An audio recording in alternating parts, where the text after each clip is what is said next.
Throughout my career, I've been fortunate enough to work with many of the great international architects, documenting their work and observing how their designs have the capacity to influence the cities in which they sit. Throughout my career, I've been fortunate enough to work with many of the great international architects, documenting their work and observing how their design have the capacity to influence the cities in which they sit.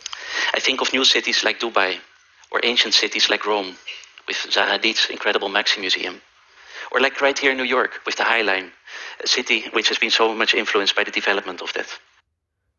I think of new cities like Dubai or ancient cities like Rome, with Zaha Hadid's incredible Maxi Museum, or like right here in New York with the High Line, a city which has been so much influenced by the development of this. But what I find really fascinating is what happens when architects and planners leave and these places become appropriated by people. Like here in Chandigarh, India, the city which has been completely designed by the architect Le Corbusier.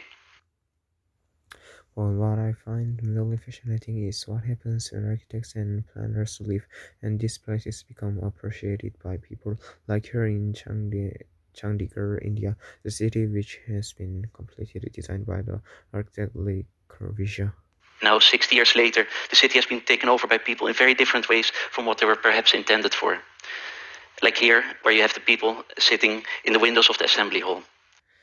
Now, 60 years later, the city has been taken over by people in very different ways from whatever perhaps intended for, like here, where you have the people sitting in the windows of the assembly hall.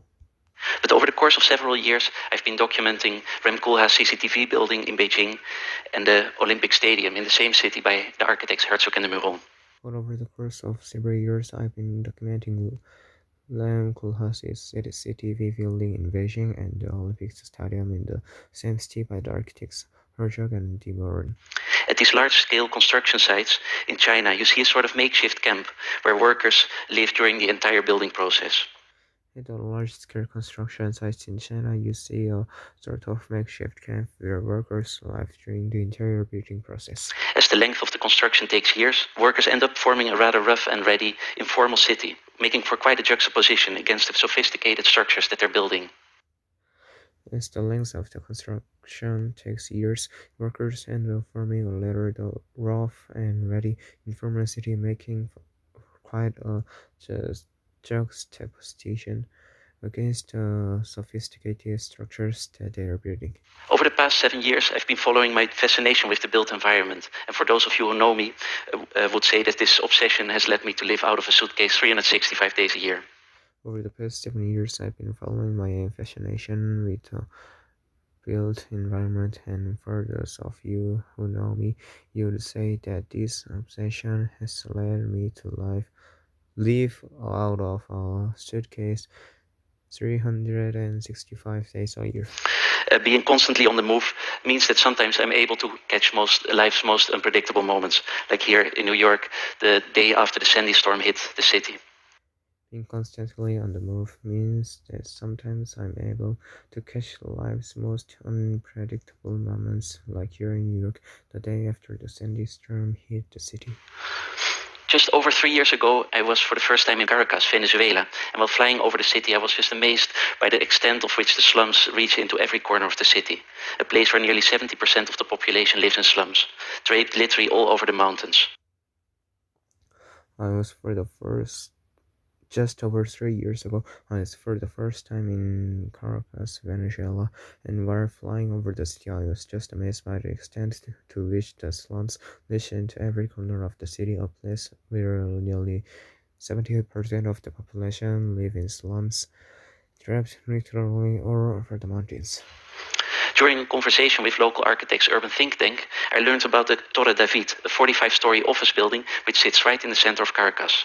During a conversation with local architects urban think tank, I learned about the Torre David, a 55-story office building which sits right in the center of Caracas. The building was under construction until the collapse of the Venezuelan economy and the death of the developer in the early 90s.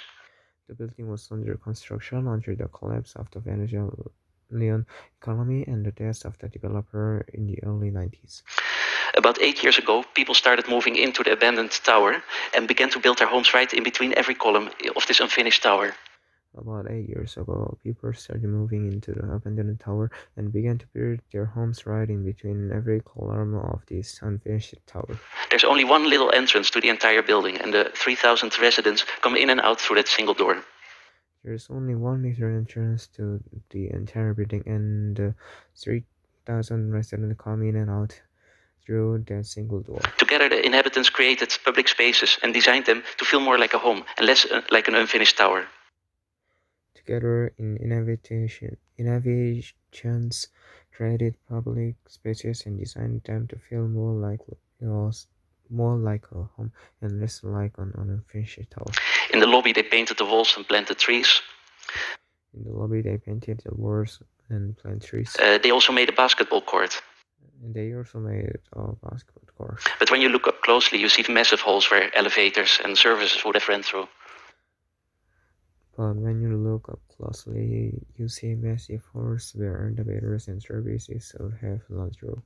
Within the tower, people have come up with all sorts of solutions in response to the various needs which arise from living in an unfinished tower.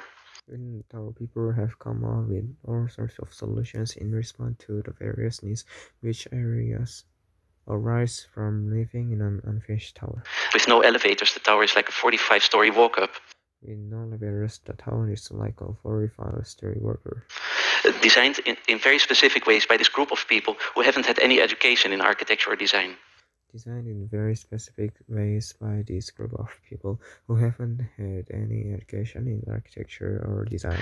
And with each inhabitant finding their own unique way of coming by, this tower becomes like a living city, a place which is alive with micro-economies and small businesses.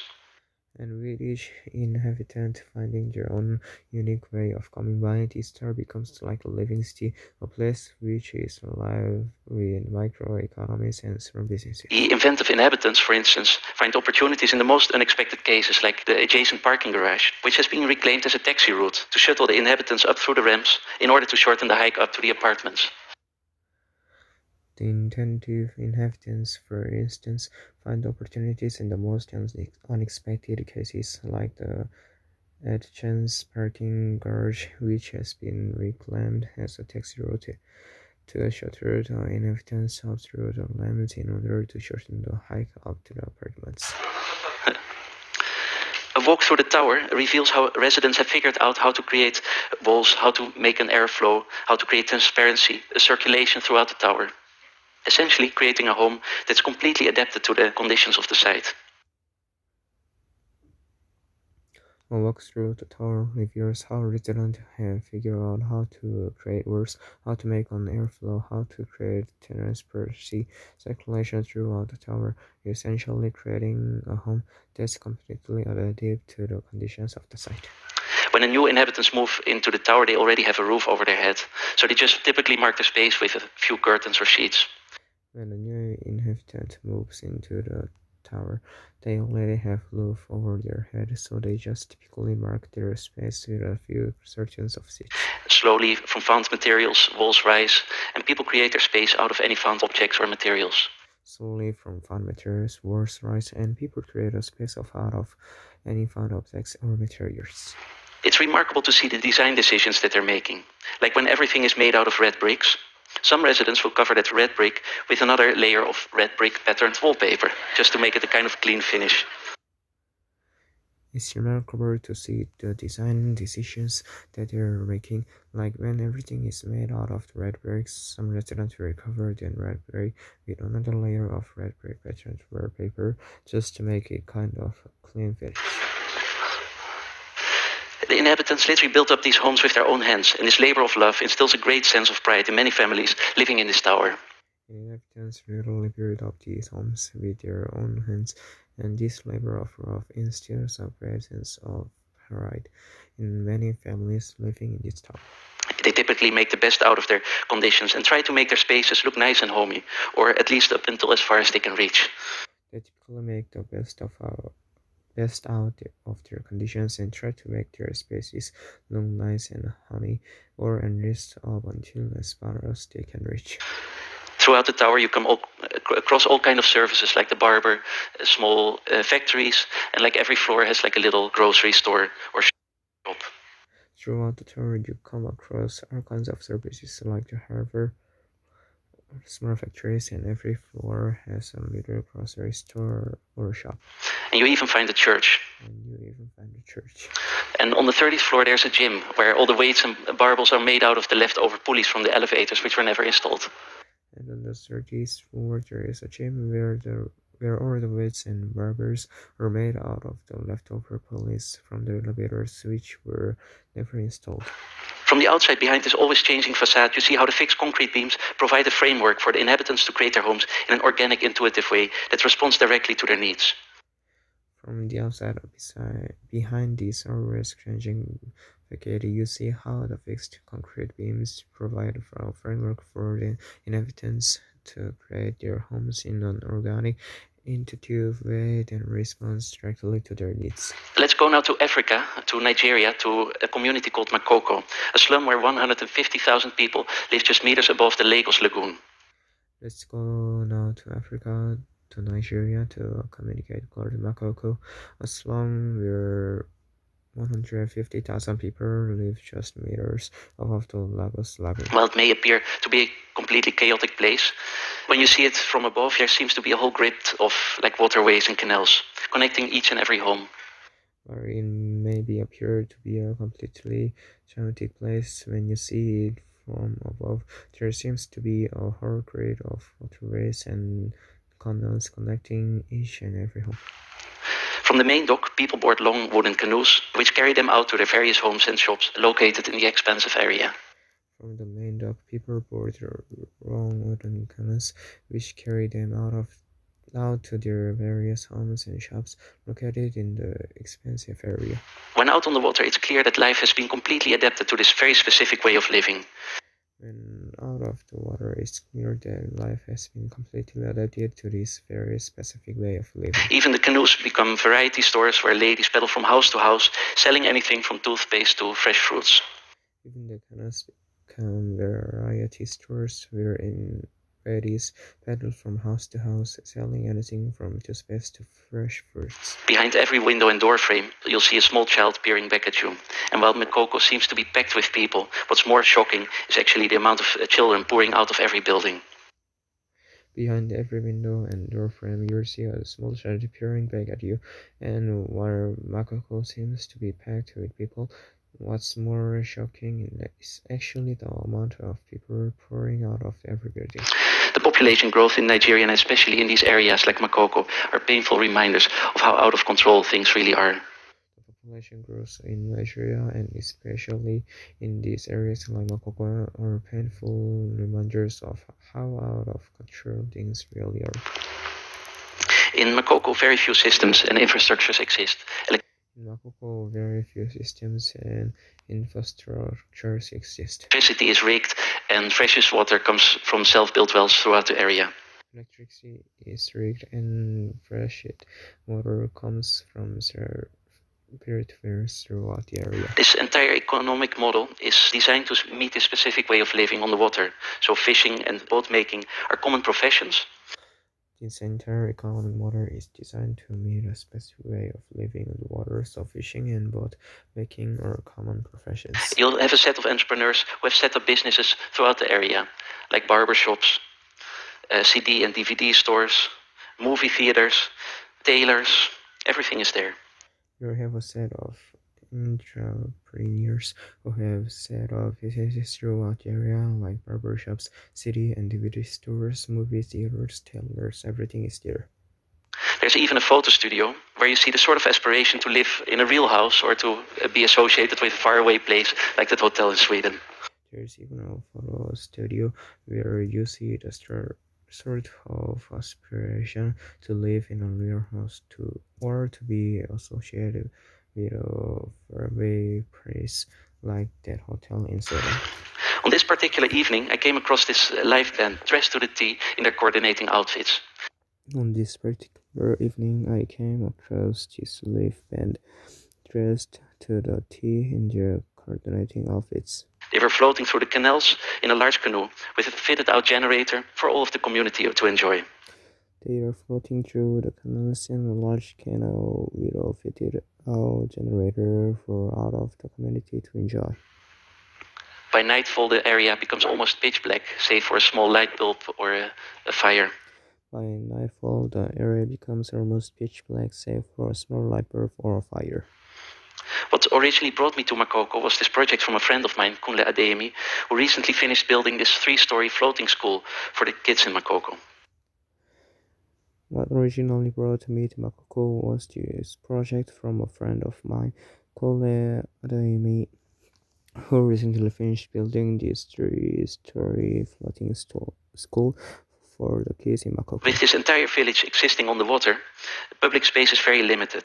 So now that the school is finished, the ground floor is a playground for the kids. But when classes are out, the platform is just like a town square where the fishermen mend their nets and floating shopkeepers dock their boats. With this entire village existing on the water, public space is very limited, so now that the school is finished, the ground floor is a playground for the kids, but when classes are out, the platform is just like a town square where the fishermen mend their nets and floating shopkeepers dock their boats. Another place I'd like to share with you is the Zabaleen in Cairo. Another place I'd like to share with you is Jabalin in Cairo. They are descendants of farmers who began migrating from the Upper Egypt in the 40s, and today they make their living by collecting and recycling waste from homes from all over Cairo. They are descendants of farmers who began migrating from the Upper Egypt in the 90s, and today they make their living by collecting and recycling waste from homes from all over Cairo. For years, the Zabaleen would live in makeshift villages where they would move around trying to avoid the local authorities. But in the early 1980s, they settled under the Mokatam rocks just at the eastern edge of the city. For years, the Jabalin would live in makeshift villages where they would move around trying to avoid the local authorities, but in the early 1980s, they settled on the Macton Rocks, just at the eastern edge of the city. Today, they live in this area approximately 50 to 70,000 people who live in this community of self-built multi-story houses, where up to 3 generations live in one structure. Today, they live in this area approximately 50,000 to 70,000 people who live in this community of self-built multi-story houses, where up to 3 generations live in one structures. While these apartments that they built for themselves appear to lack any planning or a formal grid, each family specializing in a certain form of recycling means that the ground floor of each apartment is reserved for garbage-related activities and the upper floor is dedicated to living space. While these apartments that they built for themselves appear to lack any planning or formal grid, each family specializing in a certain form of recycling means that the ground floor of each apartment is reserved for garbage-related activities, and on the upper floor is dedicated to living space. I find it incredible to see how these piles and piles of garbage are invisible to the people who live there. Like this very distinguished man who's posing while all this garbage is sort of streaming out behind him. Or like this 2 young men who are sitting and chatting amongst these tons of garbage. I found it incredible to see how these piles and piles of garbage are invisible to the people who live there. Like this very distinguished man who is passing while all this garbage is sort of streaming out behind him, or like these 2 young men who are sitting and chatting amongst their tons of garbage. Well, to most of us, living amongst these piles and piles of garbage may seem like totally uninhabitable. To those in the Zabaleen, this is just a different type of normal. While to most of us, living amongst these piles of garbage may seem totally uninhabitable, to those in the Javelin, this is just a different type of normal. In all these places I've talked about today, what I do find fascinating is that there's really no such thing as normal, and it proves that people are able to adapt to any kind of situation. In all these places I've talked about today, what I do find fascinating is that there's really no such things as normal, and it proves that people are able to adapt to any kind of situation. Throughout the day, it's quite common to come across a small party or taking place in the streets, just like this engagement party.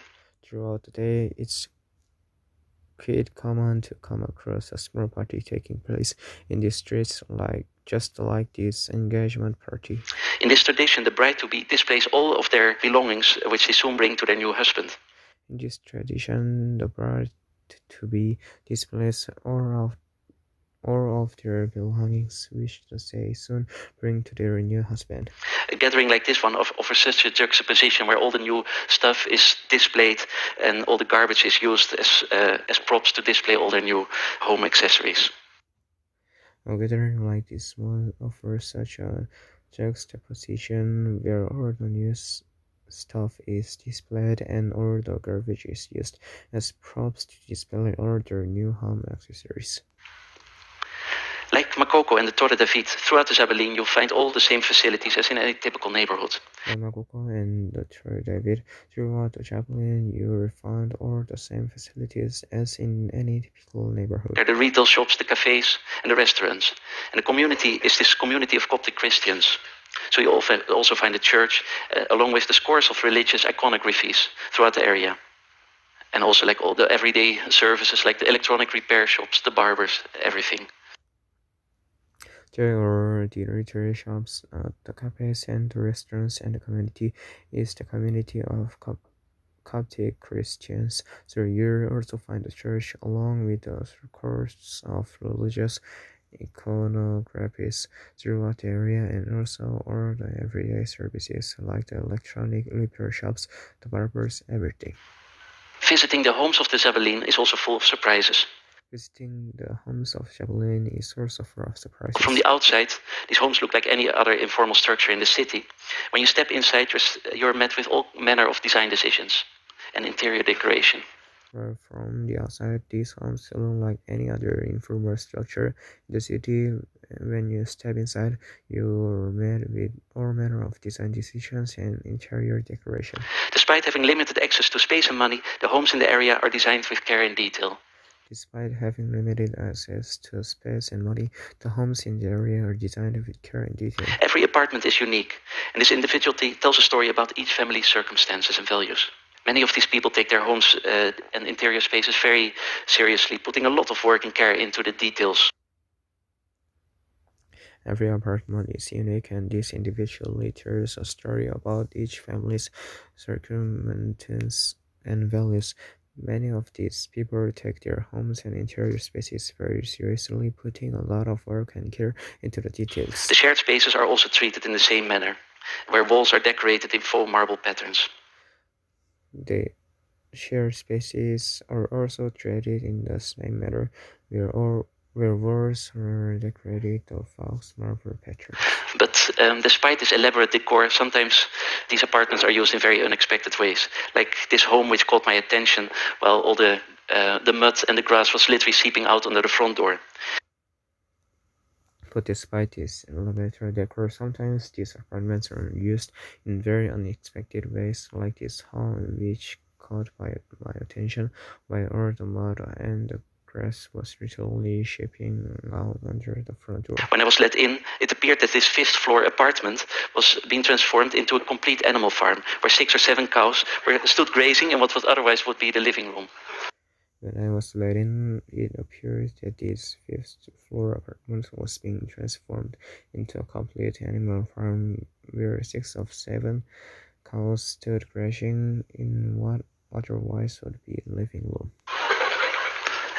But then, like in the apartment across the hall from this cowshed, lives a newly married couple in what locals describe as one of the most nicest apartments in the area. But then in the apartment across the hall from this cowshed lives a newly married couple in what locals describe as one of the nicest apartments in the area. The attention to this detail astonished me, and as the owner of the home so proudly led me around this apartment. From floor to ceiling, every part was decorated. The attention to this detail astonished me, and as the owner of home so proudly led me around this apartment from floor to ceiling, every part was decorated. But if it weren't for the strangely familiar stomach-churning odor that constantly passes through the apartment, it would be easy to forget that you're standing next to a cowshed and on top of a landfill. But if it weren't or the strangely familiar stomach-churning water that constantly passes through the apartment. It would be easy to forget that you are standing next to a cowshed and on top of a landfill. What moved me the most was that despite these seemingly inhospitable conditions, I was welcomed with open arms into a home that was made with love, care, and an unreserved passion. What moved me the most was that despite these seemingly inhospitable conditions, I was welcomed with open arms into a home that was made with love, care, and unreserved passion. Let's move across the map to China, to an area called Shanxi, Henan, and Gansu.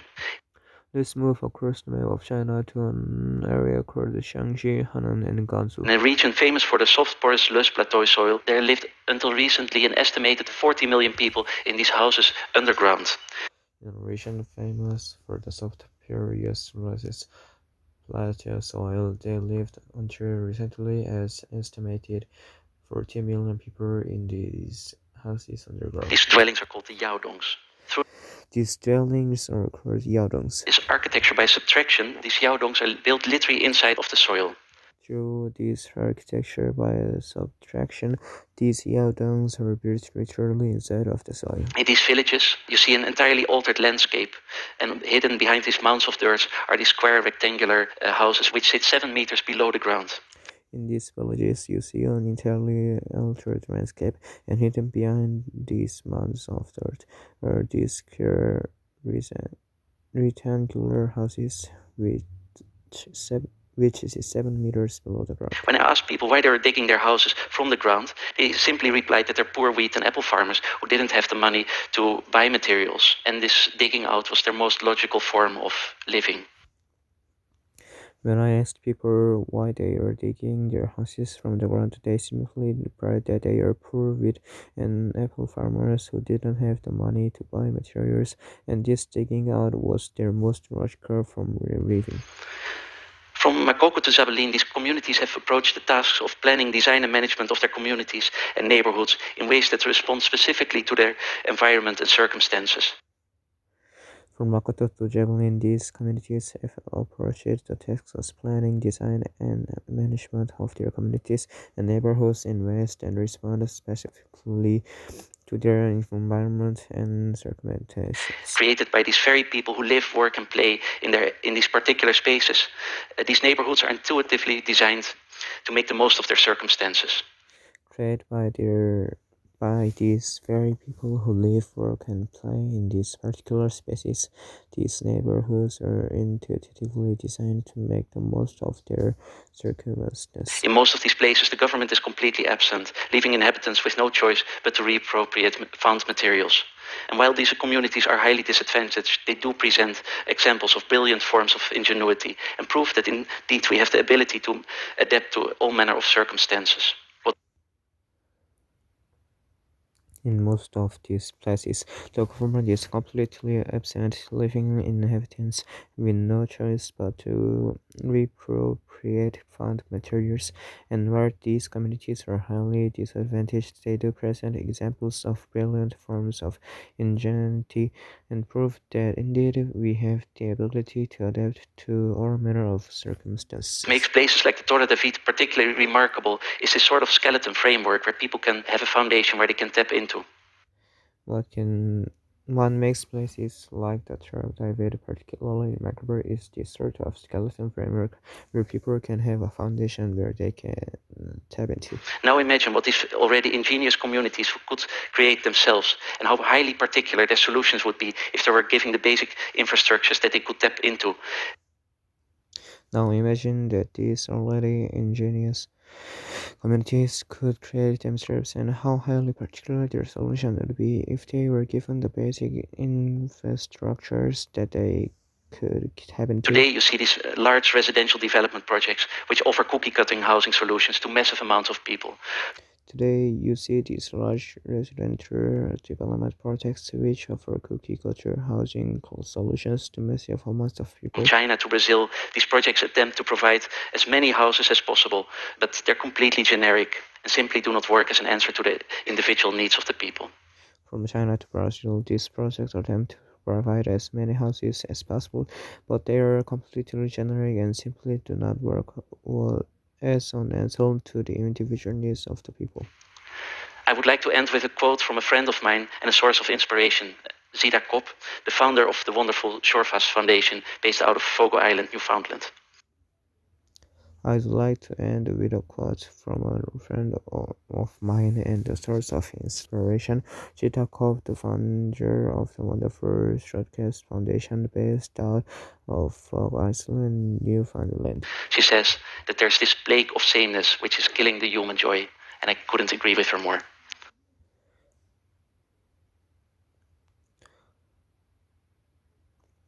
She says that there is this plague of sameness which is killing the human joy, and I couldn't agree with her more. Thank you. Thank you.